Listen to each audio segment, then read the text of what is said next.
મેં આજે cheese butter vada pav bytes બનાવ્યા છે। એ એકદમ ચીઝી અને ટેસ્ટી રેસીપી તમારી સાથે પણ શેર કરું। બાઉલમાં આપણે બેસન લઈશું, સ્વાદ પ્રમાણે મીઠું એડ કરીશું, લમ્સ ફ્રી બેટર તૈયાર કરીશું। ગેસ ઉપર એક કઢાઈ રાખી છે, એમાં આપણે હવે તેલ ઉમેરીશું। તેલ ગરમ થાય એટલે એમાં રાઈ ઉમેરીશું। તેલ ગરમ થઈ જાય એટલે હિંગ ઉમેરીશું, અને પાન ઉમેરીશું, આદુ મરચાંની પેસ્ટ ઉમેરીશું, હળદર ઉમેરીશું, અડધી નાની ચમચી લાલ મરચું પાવડર, ધાણા જીરું પાવડર ઉમેરીશું, સ્વાદ પ્રમાણે મીઠું ઉમેરીશું।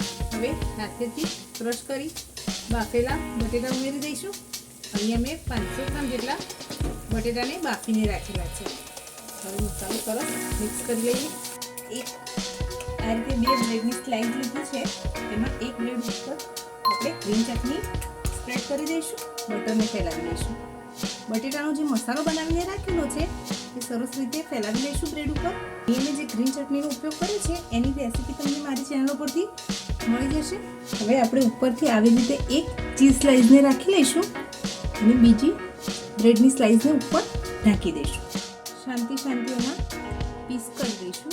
પહેલેથી જ તેલને ગરમ થવા રાખી દીધેલું છે, બેટરમાં ડીપ કરી આ રીતે ઉમેરી દઈશું।